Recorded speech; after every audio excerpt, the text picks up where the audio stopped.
Hello everyone, welcome again my YouTube channel Art English Classes. Today I am here again with an important video that is going to be very beneficial for all the English learners. Okay, again मैं आपके लिए ऐसे structures लेके आई हूँ जिन्हें आप अपनी daily conversation में यूज कर सकते हैं. ओके, तो चलिए स्टार्ट करते हैं आज की video without wasting any time. Let's begin. Okay, देखिए पहला जो स्ट्रक्चर मैं आपको बताने वाली हूँ या ये कहिए कि इडियम आपको बताने वाली हूँ, दैट इज फॉर धूल चटा देना. एंड यू नो, धूल चटा देना means to defeat someone very easily. किसी को बहुत आसानी से हरा देना, उसे कहा जाता है धूल चटा देना, राइट. तो इसके लिए इडियम मैं आपको बताने वाली हूँ, that is leave someone in the dust. Leave someone in the dust.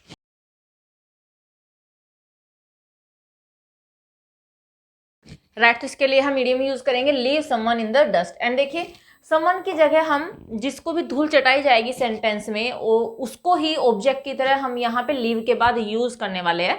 तो चलिए एग्जांपल से समझते हैं. फर्स्ट एग्जांपल है, तुम अन्य सभी रनर्स को धूल चटा सकते थे. एंड देखिए, चूंकि इसमें यूज हुआ है सकते थे, मीन्स कैपेसिटी को दिखाया जाए, कैपेबिलिटी को दिखाया जा रहा है. एंड पास्ट का सेंटेंस है तो इसमें हम यूज करने वाले हैं कुड का. एंड लीव को हम यूज करेंगे अकॉर्डिंग टू द टेंस. तो चलिए इसको ट्रांसलेट कर लेते हैं. तुम हमारा सब्जेक्ट है इसमें यू कुड लीव, और किनको? अन्य सभी लर्नर्स. ये हमारा ऑब्जेक्ट है. समवन की जगह पे हम अन्य सभी रनर्स को ही यूज करेंगे. एंड अन्य सभी के लिए हम यूज करेंगे every other runner. Every other runner. तो चलिए बनाते हैं. You could leave every other runner in the dust. Right, you could leave every other runner in the dust.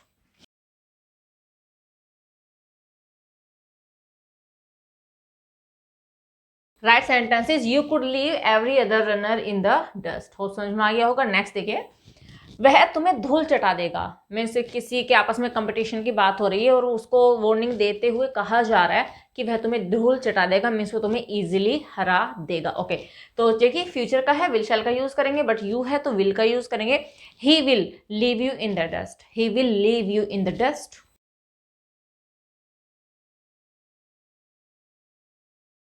Right, तो सेंटेंस हो गया he will leave you in the dust. Okay, next one is, तुमने तो सभी खिलाड़ियों को धूल चटा दी. पास्ट की बात हो रही है एंड लीव की सेकंड फॉर्म यूज करेंगे हम. यू नो, पास्ट में हम मेन वर्ब की सेकंड फॉर्म यूज करते हैं पास्ट इंडेफिनिट में, एंड लीव की सेकंड फॉर्म होती है लेफ्ट. तो तुमने तो सभी खिलाड़ियों को धूल चटा दी. You left all the players in the dust.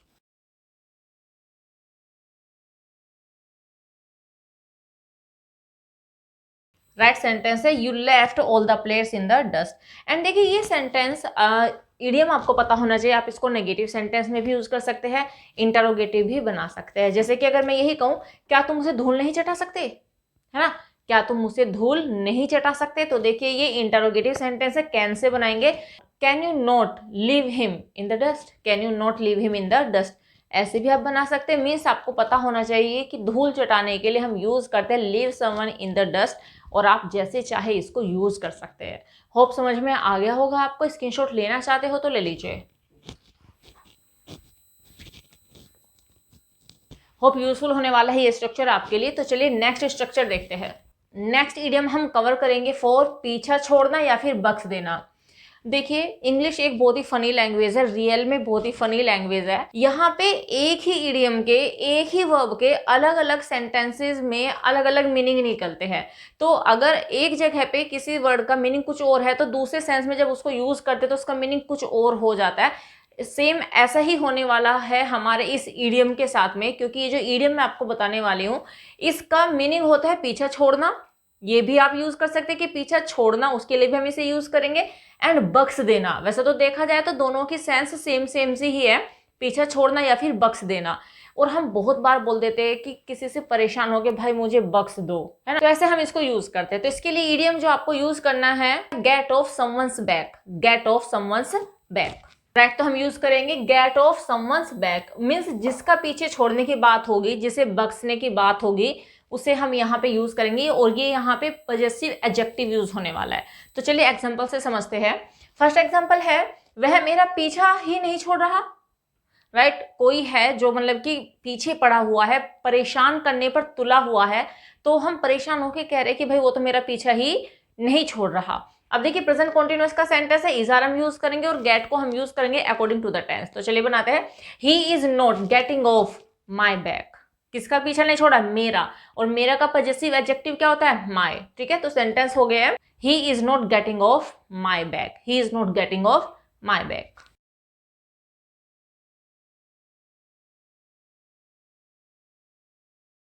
Right, तो सेंटेंस है he is not getting of my bags, तो वह मेरा पीछा ही नहीं छोड़ रहा। तो ऐसे भी आप इसको यूज कर सकते हैं।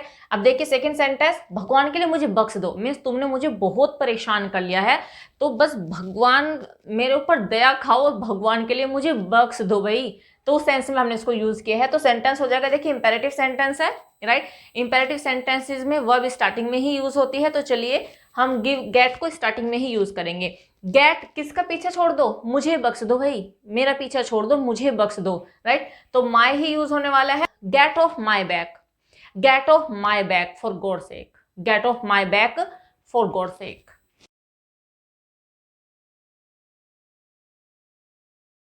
Right sentence is get off my back for God sake, भगवान के लिए मुझे बख्श दो, right. Okay, next one is वह तुम्हें नहीं बख्शेगा क्योंकि तुमने उसे गाली दी है, राइट। वह तुम्हें नहीं बख्शेगा क्योंकि तुमने उसको गाली दी है। तो चलिए बना दो क्लोज है इसमें हमारे पास में। तो पहले ये बनाते, वह तुम्हें नहीं बख्शेगा, फ्यूचर का है ये।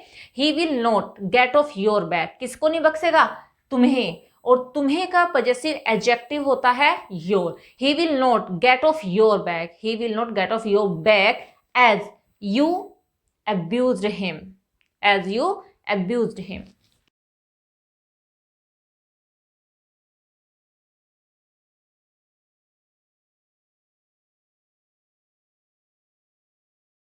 Right sentence is he will not get off your back as you abused him. Hope आपको समझ में आ गया होगा। स्क्रीनशॉट लेना चाहते हो तो ले लीजिए। काफी अच्छा ईडियम है और ऐसा ही सेंटेंस है जो हम अपनी डेली लाइफ में यूज करते हैं, तो आप भी इसको यूज कीजिए। तो चलिए नेक्स्ट स्ट्रक्चर देखते हैं।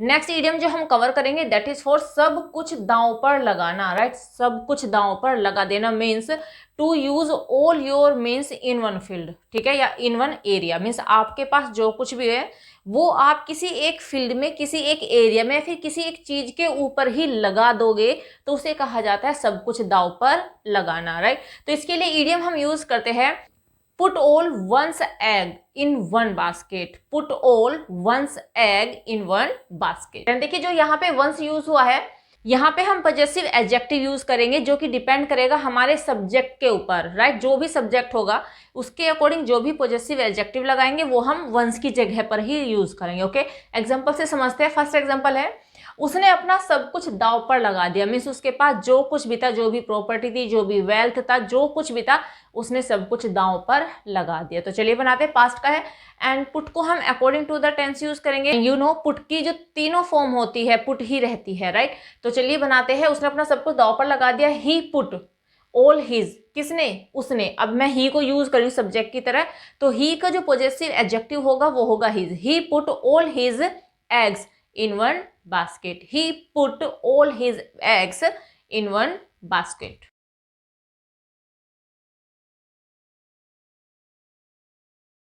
right sentence is he put all his eggs in one basket। next देखिए, इस जॉब के लिए मैं अपना सब कुछ दांव पर लगा दूंगा। कोई जॉब है उसके लिए मैं अपना सब कुछ दांव पर लगा दूंगा। फ्यूचर का सेंटेंस है, विल का यूज करेंगे क्योंकि यहाँ पे सेंटेंस है आई। एंड यू नो आई के साथ हम विल का भी यूज करते हैं, शैल का भी यूज करते हैं। जब हम डिटर्मिनेशन को दिखाते हैं तो आई एंड वी के साथ हम विल का भी यूज करते हैं। एंड देखिए यहाँ पे तो डिटर्मिनेशन ही दिखाई गई है कि लगा दूंगा दांव पर, तो डिटर्मिनेशन के साथ कहा जा रहा है I will put all my eggs in one basket for this job, right. I will put all my eggs in one basket for this job।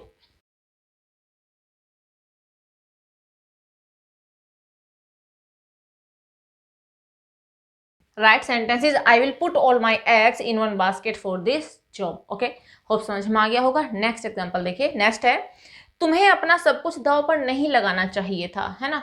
Suggestion दिया जा रहा है, कोई अपना सब कुछ दांव पे लगा चुका है और तो यहाँ पे हम सजेशन करते हुए कह रहे हैं कि भाई तुम्हें अपना सब कुछ दांव पे नहीं लगाना चाहिए था। सजेशन है, अगर था ना होता तो हम शुड का यूज करते, लेकिन जो कि यहाँ पे चाहिए था है तो हम यूज करेंगे should have. You should not have put all your eggs in one basket. You should not have put all your eggs in one basket.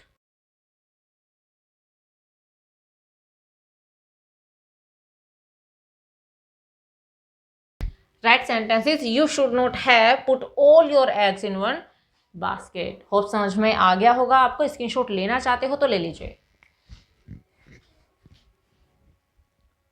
काफ़ी अच्छा ईडियम है जो हम यूज़ करते हैं अपनी डे टू डे लाइफ में, तो अभी यूज़ कीजिए।